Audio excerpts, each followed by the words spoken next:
Welcome to our YouTube channel UP Karim classes. आज का topic है वर्णमाला।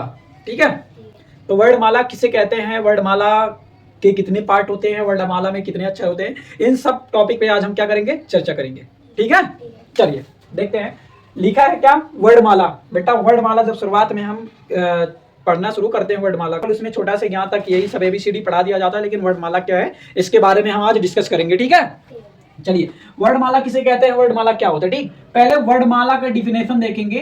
वर्ड को अलग कर देते हैं। बेटा मैंने इसको दो भागों में तोड़ दिया। कितने भागों में?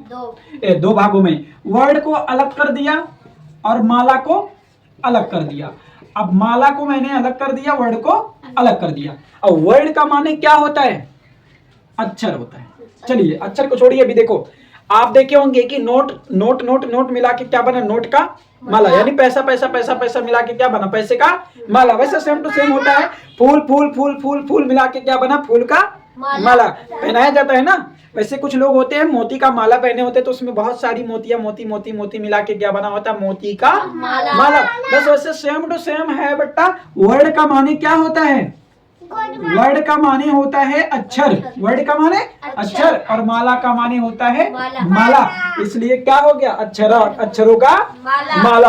आप ऐसा कह सकते हैं कि अक्षरों के व्यवस्थित समूह को, अक्षरों के व्यवस्थित समूह को क्या कहते हैं, वर्णमाला कहते हैं। बस ऐसे सेम टू सेम अगर आप अपने तरफ से बोलना चाहते हो तो कहते हैं अक्षरों की माला को वर्णमाला कहते हैं। अक्षरों की माला को वर्णमाला कहते हैं। ठीक है, वर्णमाला को मैंने कितने भागों में तोड़ दिया था, दो भागों में। लेकिन अभी वर्णमाला को देखेंगे तो इसके दो पार्ट होते हैं। कितने पार्ट होते हैं बेटा, दो। एक का नाम था स्वर, एक का क्या नाम है, स्वर, और दूसरे का नाम था बेटा व्यंजन। क्या नाम था, व्यंजन। ठीक है, अभी चलिए इसका मैं नामकरण करता हूँ, नाम रखता हूँ, एक इंग्लिश का और हिंदी का। देखो आपको मीनिंग याद कराया जाता है, रटाया जाता है कि कैट माने बिल्ली, डॉग माने कुत्ता, ऐसे करके मैं आपको मीनिंग याद करने का टिप भी बताऊंगा। देखो वर्णमाला ने क्या हुआ बेटा, अपना एक नाम और रख लिया था। एक नाम वर्णमाला ने अपना और रख लिया था इंग्लिश में, जिसका नाम हो गया था अल्फाबेट। क्या, अल्फाबेट। ठीक है, तो अल्फाबेट ने जब अपना नाम रख लिया तो स्वर ने सुना क्या, अल्फाबेट। मान लीजिए स्वर के पापा कौन हो गए, अल्फाबेट। तो उन्होंने सुना कि अल्फाबेट क्या है, ये अल्फाबेट किसके, अल्फाबेट जो है वो स्वर ने जब सुना कि वर्णमाला ने अपना एक नाम और रख लिया है, तो स्वर ने कहा कि मैं भी अपना नाम एक और रखूंगा। स्वर ने क्या कहा, मैं भी अपना नाम एक और रखूंगा। तो इन्होंने अपना एक नाम रख लिया बेटा, ओबेल। क्या रख लिया, ओबेल रख लिया। और जब व्यंजन ने सुना कि स्वर भी अपना नाम रख लिया है और वर्णमाला ने भी अपना इंग्लिश में एक नाम रख लिया है, तो भैया जब दोनों लोग रखेंगे तो हम भी रखेंगे, है ना। उन्होंने जैसे कहा पापा अगर 10 रुपया तुमको दिए हैं और कहें 10 रुपया तुमको दिए, तो कहेंगे उनको दिया तो हमको चाहिए कि ना चाहिए, चाहिए ना।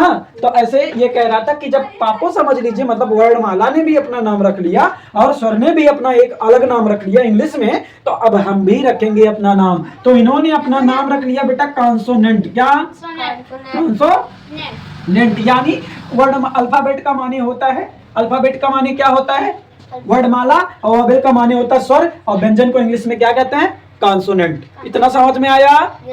चलिए ठीक है, अब देखिए हम इसी में दोनों टॉपिक पे चर्चा करेंगे, क्योंकि मैंने इंग्लिश का नाम भी बताया तो हिंदी का भी बताया। तो अब हिंदी में कितने अक्षर होते हैं, इंग्लिश में कितने अक्षर होते हैं। वैसे तो हिंदी की बात की जाए तो 52 होता है, लेकिन हम कितना लेकर चलेंगे, 49 को। ठीक है, कितना लेकर चलेंगे, 49 को। चलिए मान लीजिए अगर बंटवारा किया जाए, आपके पास 10 रुपया है और कहा जाए कि दो लोगों में बांट दीजिए, तो आप कितना कितना रुपया बांटेंगे, 5-5। लेकिन जानते हो इसमें 5-5। अब ये जब वर्णमाला इन लोगों को बेचारे को दोनों को अक्षर बांट रहे थे, तो इन्होंने बराबर ना बांट के 2 अखियाई कर दिया। क्या कर दिया, 2 अखियाई कर दिया। इस बेचारे को हिंदी में 13 अक्षर दे दिया गया। कितना, 13। अब भैया 13, अब 49 में से अगर 13 को घटा दिया जाएगा तो कितना बचेगा, 36। कितना बचेगा, 36 बचेगा। अब 36, तो यानी इसके व्यंजन जो कॉन्सोनेंट है वो उसकी संख्या कितनी हो जाएगी, 36 36 हो जाएगी। ठीक है, अब कहा जाए कि वर्णमाला यानी स्वर के पास कितने अक्षर होते हैं, हिंदी की बात की जाए तो हिंदी में स्वर की संख्या 13 होती है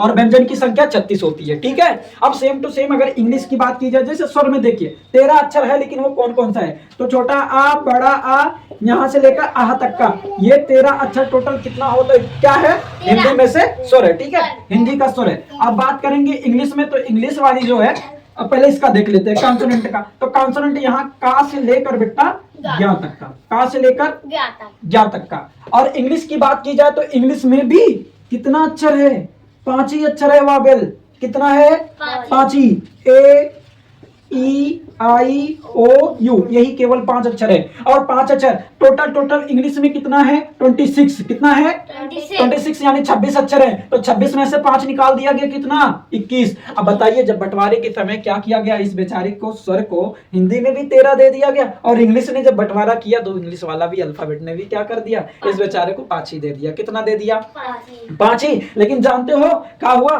कहते अगर मान लीजिए एक तरफ 36 लोग हैं और एक तरफ 13 लोग हैं, दोनों को लड़ा दिया जाए, कौन जीतेगा भैया, 36 जीतेगा, ज्यादा वाला ना। लेकिन नो नो नो, आप वहां पे कंडीशन देखेंगे। क्या दे कंडीशन, क्या देखना है, हो सकता है 36 वाला ये सब बच्चे बच्चे हों और 13 वाला बड़ा बड़ा हो और डंडा उंडा लिया हो, तो वहां पे देखना है ना पहले कि कौन कैसा है। बस सेम टू सेम देखो, ये 36 है ना, फिर भी कमजोर है बेटा। अरे 21 अक्षर इंग्लिश का भी है ना, फिर भी कमजोर है। और ये 5 ही और 13 है ना, फिर भी बहुत मजबूत है। बताएं कैसे, देखो कैसे देखना है, ये बताइए। स्वर, स्वर किसे कहते हैं, अभी मैंने कहा वर्णमाला किसे कहते हैं, अक्षरों के व्यवस्थित समूह को क्या कहते हैं, वर्णमाला कहते हैं, अक्षरों की माला को वर्णमाला कहते हैं। अब बात करेंगे स्वर किसे कहते हैं, तो स्वर किसे कहते हैं, देखिए इसको मिटा देते हैं। स्वतंत्र रूप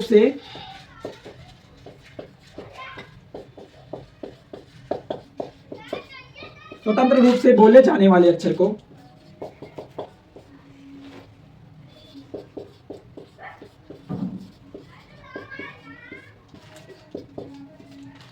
स्वतंत्र रूप से बोले जाने वाले अक्षर को स्वर कहते हैं। क्या कहते हैं, स्वर कहते हैं। ठीक है, स्वतंत्र रूप से बोले जाने वाले अक्षर को स्वर कहते हैं। अब ये बेटा किसी की सहायता नहीं ले रहा है। स्वतंत्र का मतलब आजाद।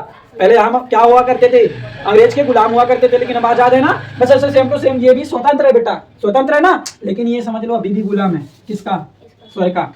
यानी स्वर की सहायता से, स्वर की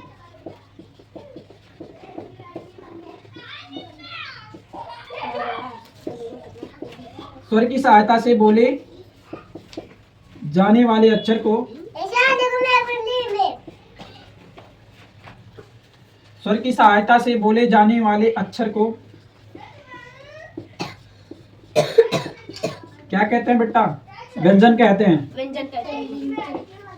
अब देखिए, इसने तो कहा कि मैं स्वतंत्र रूप से बोल सकते हो, हमें स्वर वाले अक्षरों ने कहा मुझे स्वतंत्र रूप से बोल सकते हो, यानी स्वतंत्र रूप से बोले जाने वाले अक्षर को क्या कहते हैं, स्वर कहते हैं। लेकिन अगर बात किया जाए व्यंजन का, तो व्यंजन क्या कहता है, स्वर की सहायता से बोले जाने वाले अक्षर को व्यंजन कहते हैं। स्वर की सहायता से बोले जाने वाले अक्षर को व्यंजन कहते हैं। अब इनका एग्जाम्पल वो फॉलो कर रहा है डिफिनेशन की नहीं। अभी देखो, स्वर की सहायता से बोले जाने वाले अक्षर को अगर व्यंजन कहते हैं तो कैसे कहते हैं, तो कैसे कहते हैं, तो ऐसे कहते हैं। का पढ़िए, का,